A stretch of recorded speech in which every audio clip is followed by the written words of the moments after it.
I was folding laundry in my bedroom when my granddaughter Olivia appeared in the doorway, holding her phone with both hands like it was something fragile. She was 13, visiting from Vancouver for spring break, and the look on her face made my chest tighten. She glanced over her shoulder toward the kitchen where Natalie was preparing dinner, then crossed the room in 3 quick steps and pressed her phone into my hands. On the screen was a text message she'd typed but not sent. "Grandpa, I need you to check Grandma's safety deposit box at the credit union. Box 891. Before Wednesday. Trust me. Delete this after reading." My hands started shaking. I'd lost my wife, Helen, 7 months earlier. One minute she was deadheading roses in our garden here in Victoria. The next minute she was on the floor of our sunroom, gone before the ambulance arrived. The doctors called it a massive stroke. She was 66. We'd been married 43 years. I'm Douglas Fletcher. I spent 37 years as a civil engineer with the provincial government, designing water treatment facilities across British Columbia. I retired at 67, 2 years ago, looking forward to traveling with Helen, maybe spending winters somewhere warm. We just booked a cruise to Alaska for that summer. She never got to go. After Helen died, I moved through the house like a ghost. Our daughter Rebecca lives in Vancouver with her husband and Olivia. She came down for 2 weeks after the funeral, but she's a pediatric nurse practitioner with a full patient load. She couldn't stay forever. By October, I was alone in our 4-bedroom house in Oak Bay, eating frozen dinners and forgetting what day it was. The grief counselor at our church, St. Andrew's Presbyterian, suggested their support group.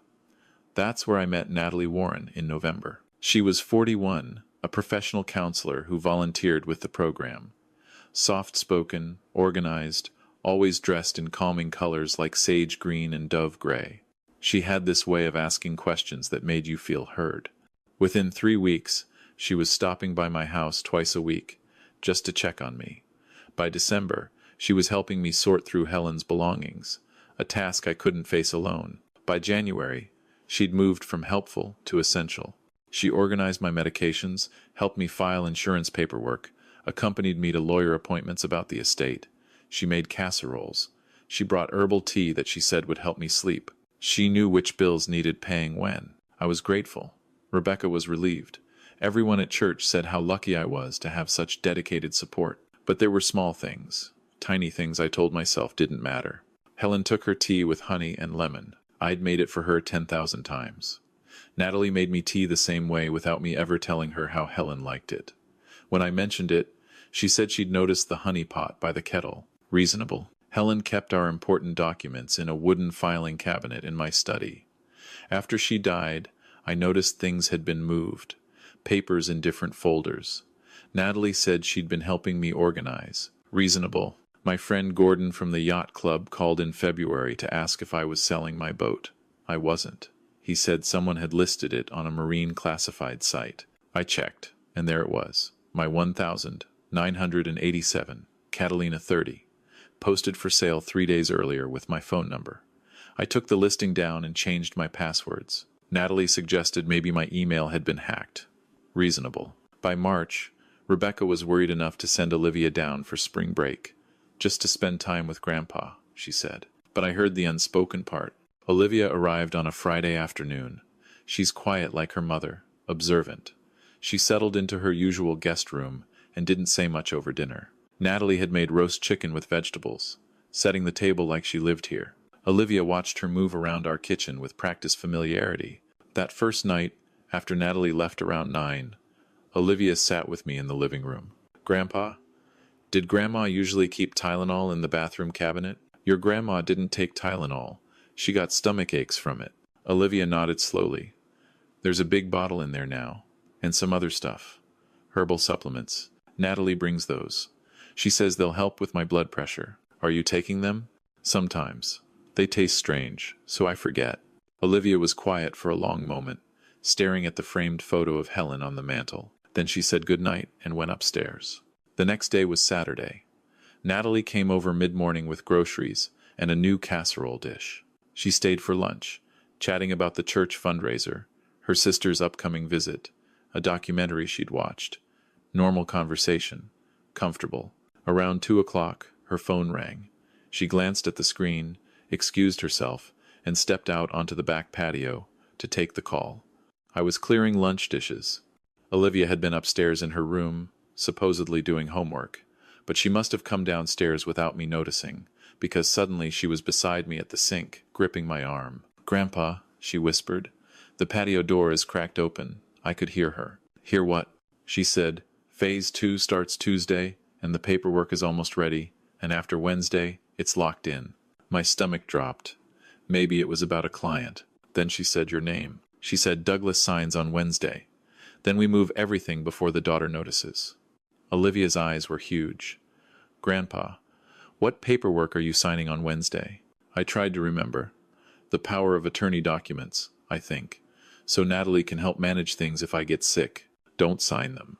"Olivia." "Grandpa, please." "Something's wrong. I can feel it." She sounded so much like Helen in that moment. Helen had always trusted her gut. When I wanted to invest in a supposedly foolproof development deal in 2008, Helen said it felt off.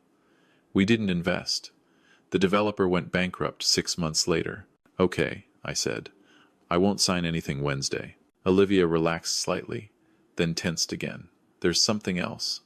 I saw Natalie go into your study yesterday while you were napping. She was in there for 20 minutes. When she came out, she had her phone up like she'd been taking pictures. That night, after Natalie left, I went into my study. The filing cabinet looked undisturbed, but when I checked Helen's important documents folder, things were definitely rearranged. My marriage certificate was near the bottom when it should have been near the top.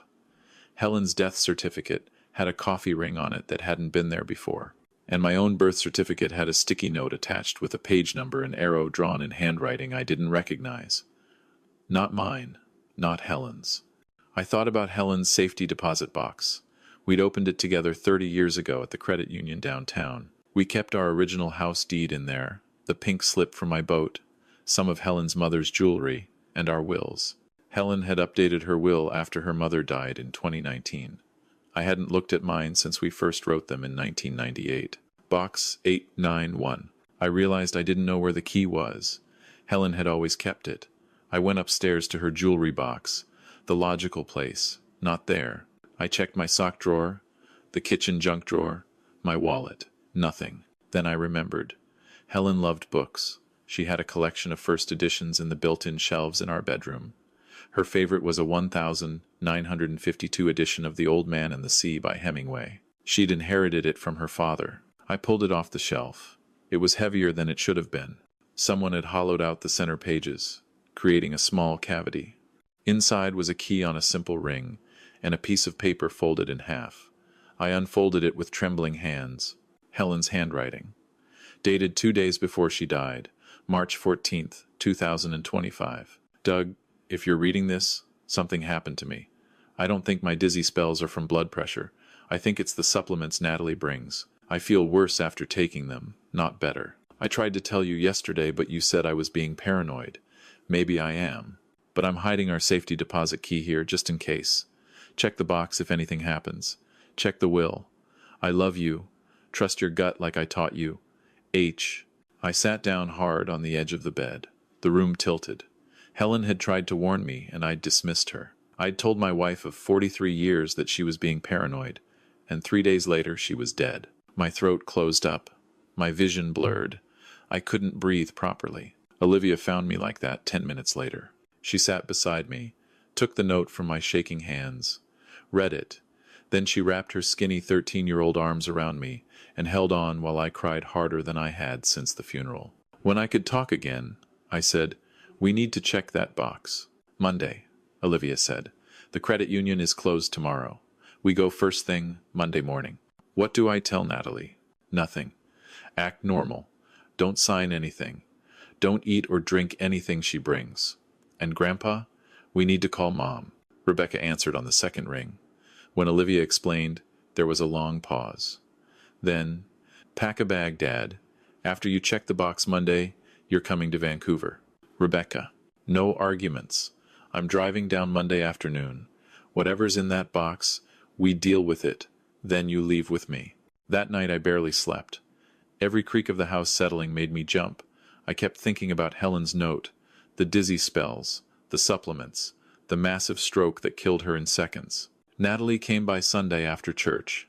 letting herself in with the key I'd given her in January. She'd brought fresh scones from the bakery. "For you and Olivia," she said warmly. We sat in the kitchen. She asked about our plans for the week. I said we were thinking of going to the Royal BC Museum. She said she'd love to join us. Normal conversation, but I watched how she moved around my kitchen like she owned it, how she opened the fridge to put away milk without asking where things went, how she glanced at the mail on the counter and picked up an envelope from my lawyer's office, studying it before setting it down. "Your estate planning documents came," she said. "Should we schedule that signing appointment for Wednesday? Get it all finalized?" "Maybe Thursday," I said. "I'm feeling a bit off this week." Something flickered across her face, too fast to read. "Of course, no rush. As long as we get it done before Rebecca comes down and starts asking questions." She smiled. "You know how daughters can be." After she left, Olivia said, "She has a key to the house? I gave it to her months ago."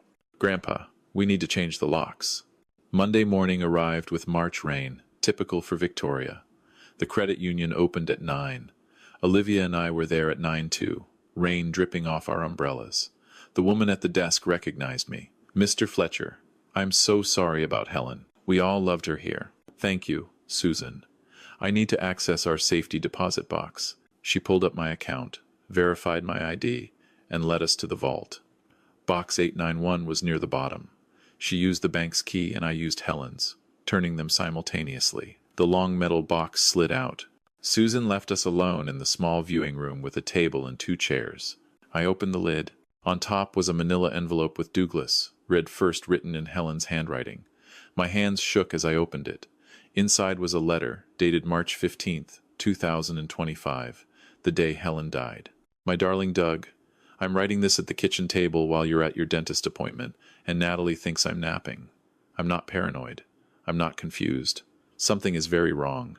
3 weeks ago, I found documents in your study that I didn't recognize. A will with my signature, leaving 60% of my estate to primary caregiver Natalie Warren. I never signed that. I checked my real will in this box. It's still here, unchanged. Someone forged my signature. I found power of attorney documents with your signature, giving Natalie control of your finances if you're incapacitated. Did you sign those? I don't think you did. The signature looks right, but you would have told me. I started feeling sick in January, right after Natalie began bringing those supplements. She's very insistent that I take them. Dizzy spells, confusion, blood pressure dropping. Dr. Patterson couldn't explain it.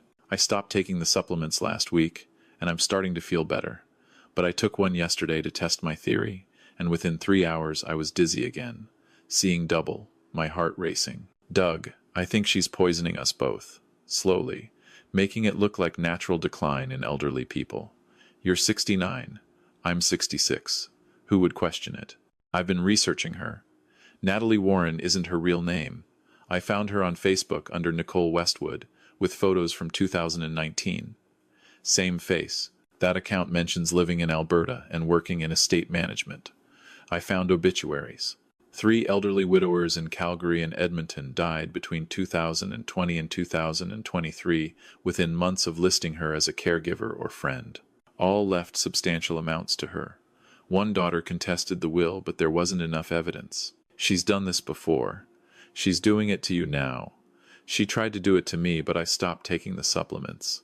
In this box, under this letter, you'll find our real wills, unchanged, from 2019. The forged will with my fake signature. Power of attorney documents with what I think is your forged signature. Photos I took of Natalie's real driver's license when she left her purse in our kitchen last week. Her legal name is Nicole Margaret Westwood. She has a P.O. box in Duncan, BC, not the Victoria address she told you. Screenshots of the Facebook profile before she blocked me. My research on the 3 dead men in Alberta. A bottle of the supplements with 1 pill remaining. I'm keeping this as evidence. If you're reading this and I'm still alive, we need to go to the police. If I'm dead, I'm so sorry I didn't act faster. I thought I had more time. I thought I could gather more proof. Please take this to the RCMP. Make them investigate my death. Test for poison. Don't let her do this to you. I love you more than all the stars in the sky. Just like I told you on our wedding day. You're Helen. I couldn't see the rest of the letter through my tears. Olivia was crying too. We sat there for 5 minutes, just holding each other and sobbing. Then I made myself look at the rest of the box's contents. Helen had documented everything. The forged will was there, a nearly perfect copy of Helen's signature that I wouldn't have questioned if Helen hadn't told me it was fake. The power of attorney documents bore my signature, except I'd never seen them before. The handwriting was so close to mine that I had to compare it to my credit union signature card 3 times to see the tiny differences. The G in Douglas had a slightly different tail. The R in Fletcher was a hair too tall. The photos of Natalie's license showed her real name. Date of birth, the 3rd of April 1984. Address in Duncan, a small city an hour north. The Facebook screenshots showed Nicole Westwood in photos with an elderly man identified as helping Harold with his garden. Harold's obituary was paperclipped to it. Harold Peterson, 78, died suddenly in Edmonton in October 2021, left estate to caregiver. There were 2 more obituaries. Kenneth Martinez, 81, Calgary, February 2022. Douglas Harding, 77, Edmonton, September 2023. Both mentioned a caregiver named Nicole or Natalie. Both died suddenly. Both left significant bequests to their caregiver. And at the bottom of the box was a prescription bottle labeled Heart Health Herbal Supplement. Natalie Warren, certified herbalist. 2 pills rattled inside. I took photos of everything with my phone. Olivia did too. Then I carefully repacked the box, except for the letter, which I folded into my jacket pocket. "We need to call the police," Olivia said. "I know, but I want to talk to your mother first. She's a medical professional. She'll know what questions to ask." We drove home in silence. Rebecca called as I pulled into the driveway. I told her everything, reading Helen's letter out loud while my voice broke. When I finished, there was a long pause. "Dad, you need to call the RCMP right now. She's already killed 4 people, maybe more. And if Helen was right about the supplements, I know. I'm calling them as soon as we hang up. I'm leaving Vancouver in 10 minutes. I'll be there by noon. Do not let Natalie in the house. Do not eat or drink anything. Do you understand?" "Yes." "Put Olivia on." I handed the phone to my granddaughter. I heard Rebecca's voice, muffled but urgent. Olivia said yes, Mom 5 times, then hung up. She said to pack your medications so we can verify what you're actually taking, and to check the house for anything Natalie might have left or planted. We spent the next hour going through my house like investigators. In the bathroom cabinet, we found the large bottle of Tylenol that Helen never took. Behind it was a bottle of my blood pressure medication, except when I compared it to my prescription from Shoppers Drug Mart, the pills looked different. Same label, different pills. Someone had replaced them. In the kitchen, we found Natalie's herbal supplements in 4 different bottles.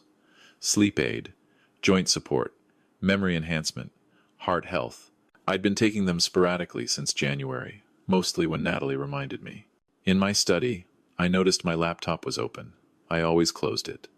I checked the browsing history. Someone had accessed my online banking 3 days ago at 3:47 p.m. I'd been at the grocery store. The history showed they'd looked at my accounts, my recent transactions, and my list of automatic payments.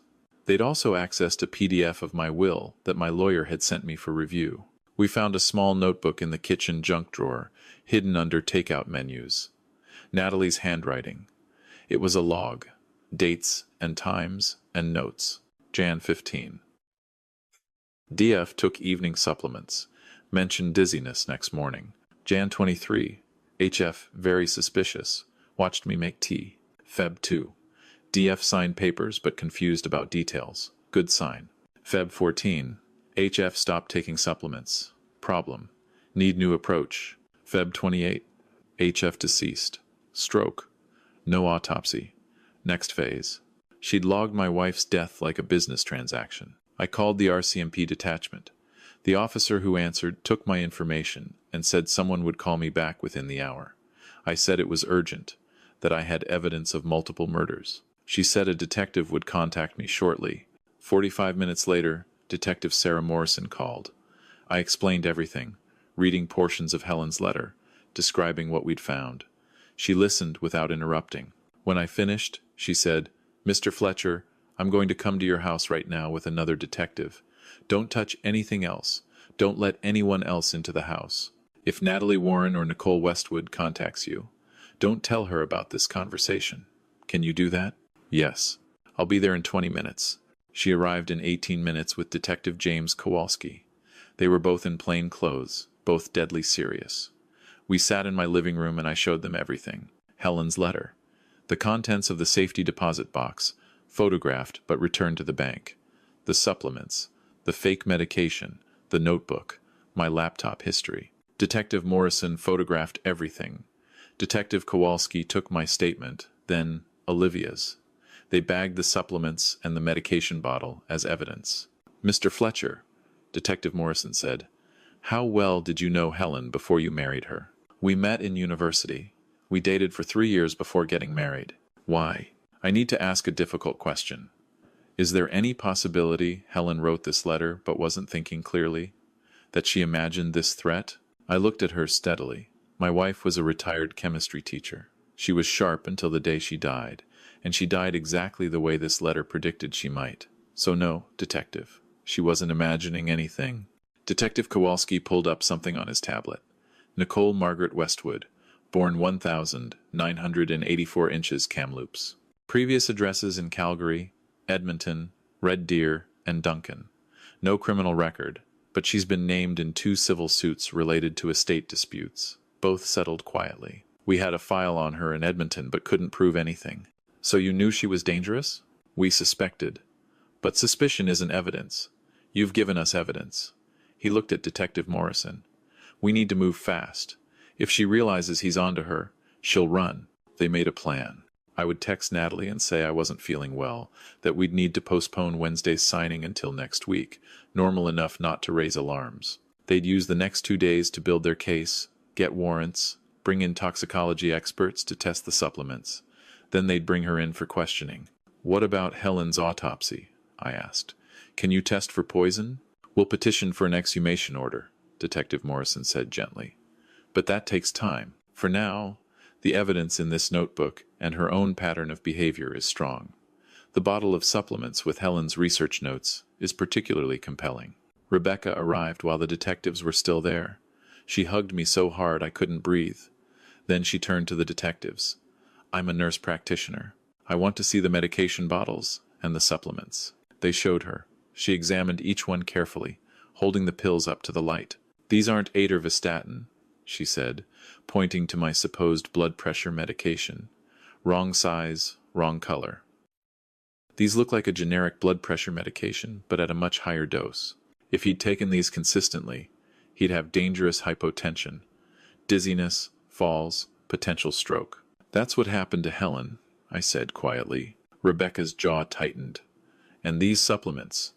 She opened the heart health bottle. This should be tested, but if I had to guess, these contain oleander extract or something similar. Toxic at high doses.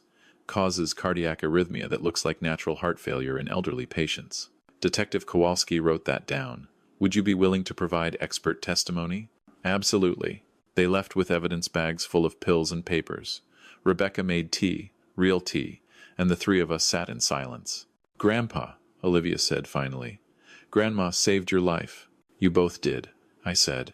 If you hadn't found that note in my book, if you hadn't overheard that phone call, if you hadn't trusted your instincts, I couldn't finish. Rebecca gripped my hand. Mom would be so proud of Olivia. Over the next 36 hours, we waited. I stayed away from windows. I didn't answer the door.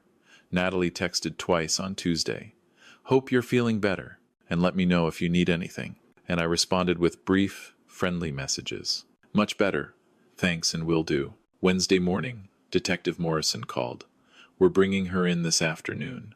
We've got warrants for her house in Duncan, her car, and her phone records. The toxicology report on those supplements came back fast-tracked. The heart health pills contain cardiac glycosides at toxic levels. The sleep aids contain high-dose benzodiazepines. The joint support pills contain warfarin at dangerous doses. These weren't helping anyone. They were killing them slowly. What do you need from me? Nothing yet. Stay safe. We'll call you after we bring her in. At 4:17 p.m., my phone rang. Detective Morrison. We have her in custody. She lawyered up immediately, but we found everything. Her place in Duncan had documents related to 6 different elderly victims across BC and Alberta. Files on each of them, financial records, forged documents. She kept trophies, photographs, personal items. Mr. Fletcher. She had a photo of Helen's wedding ring. I felt sick. What happens now? She's being charged with 4 counts of first-degree murder, 2 counts of attempted murder, including you, multiple counts of fraud and forgery. We're working with Alberta RCMP on their cases, and we're petitioning to exhume Helen's body for toxicology testing. How long will that take? Weeks, possibly months. But Mr. Fletcher, even without that, we have enough to ensure she never hurts anyone else. The exhumation was approved in May. Helen's tissue samples tested positive for cardiac glycosides consistent with oleander poisoning. The Crown charged Natalie Warren, legally Nicole Margaret Westwood, with 5 counts of first-degree murder, including Helen. Her trial started in September 2025. I testified. Rebecca testified. Olivia testified, explaining how she'd overheard the phone call that started the investigation. The families of the 4 men in Alberta testified. The evidence was overwhelming. In November, the jury found her guilty on all counts. The judge called her crimes calculated, callous, and predatory. She was sentenced to life in prison, with no possibility of parole for 25 years. She'll be 66 when she's eligible, the same age Helen was when Natalie killed her. I sold the house in Oak Bay. Too many ghosts. I moved to Vancouver to be closer to Rebecca and Olivia. I bought a condo downtown with a view of the harbor. I go to a different grief support group now, one that's been thoroughly vetted. I'm in therapy. I'm learning to live with the guilt of not believing Helen when she tried to warn me. But I'm also learning to live again. Olivia comes by twice a week. We cook dinner together. She's teaching me to use Instagram so I can follow her posts. Last week she made me watch a documentary about forensic accounting and said maybe she wants to study criminology when she goes to university. Because of Grandma, she said. Because she taught me to trust my gut and write everything down. There are lessons here, and I share them with anyone who'll listen. First, trust your instincts. Helen knew something was wrong months before she died, but she doubted herself because Natalie was so convincing. If something feels off, it probably is. Don't dismiss your own discomfort. Second, verify everything. When someone offers to help with financial matters or legal documents, confirm it independently. Call your lawyer. Call your bank. Take someone you trust to appointments. Don't sign anything you don't understand, and don't sign anything you're being rushed into. Third, protect your documents and your access. Never give someone complete control of your finances or legal affairs unless you've known them for years and they've been vetted by people you trust. If someone pushes for power of attorney quickly, ask yourself why they're in such a hurry. Fourth, be suspicious of isolation. Natalie had been slowly separating me from my friends and my daughter. You don't need to bother Rebecca with this. Gordon seems tired. Maybe skip the yacht club this week. You should rest instead of going to church. Abusers isolate their victims. Stay connected to your community. Fifth, document everything. Helen's detailed letter and evidence saved my life and brought a murderer to justice. If you're worried about someone, write down dates, times, specific incidents. Take photos. Tell someone you trust. Create a paper trail. Sixth, listen to children and young people. Olivia saw what the adults around me missed. She wasn't biased by social niceties or fear of being rude. She trusted her observations. Adults, especially elderly adults, are often too polite to question someone who seems helpful. Children don't have that filter yet. Listen to them. Seventh, never stop taking your real medication without a doctor's supervision, and always verify that your medication is what it's supposed to be. Check the pills against photos online. Compare them to previous prescriptions. If they look different, ask your pharmacist. Eighth, know the warning signs of elder financial abuse. Someone rushing to establish power of attorney. Sudden changes to wills or bank accounts. Isolation from family. Unexplained health decline. Missing money or property. Forged signatures. New friends who take control of daily life. If you see these signs in a loved one, act immediately. And finally, know that it's okay to ask for help. I was embarrassed that I'd been taken in by someone like Natalie. I felt stupid. I didn't want to admit I'd been vulnerable, but asking for help saved my life. There's no shame in being targeted by a predator. The shame belongs to them alone. Helen used to say that the best way to honor someone you love is to learn from them. I'm learning. I'm teaching. I'm speaking at senior centers about financial fraud. I've helped the RCMP develop educational materials about elder abuse. I've written to legislators about stronger protections and mandatory background checks for professional caregivers. And I'm grateful. Grateful for 43 years with Helen. Grateful for Rebecca's love and support. Grateful for Olivia's courage and intelligence. Grateful that Helen was smart enough and brave enough to leave me evidence when she knew time was running out. Every Tuesday, I visit Helen's grave with fresh flowers. I tell her about my week. I tell her that I'm okay now. I tell her thank you. Because she saved me twice. Once when she married me and made me the happiest man in Victoria, and once when she died and left me the truth. I'm 69 years old. I have good years left. I'm not going to waste them. I'm going to spend them making sure no one else loses someone the way I lost Helen. Because the best revenge against evil isn't anger or bitterness. It's living well, loving fiercely, and protecting each other. Evil hates documentation. Evil hates questions. Evil hates being watched. And most of all, evil hates it when we stand together, when we trust our instincts, when we refuse to be silenced, or isolated, or ashamed. Helen taught me that. Olivia reminded me. And now I'm teaching everyone who will listen. If this story sounds familiar, if you recognize yourself or a loved one in any part of it, please don't wait. Talk to someone. Document your concerns. Contact the police or adult protective services or an elder law attorney. It's not paranoia. It's not being rude. It's survival. And if you're a young person worried about a grandparent or elderly relative, trust yourself. You're not overreacting. You might be the only one who sees the truth. Speak up. Write it down. Tell adults who will listen. You might save a life. I know this because a 13-year-old girl saved mine.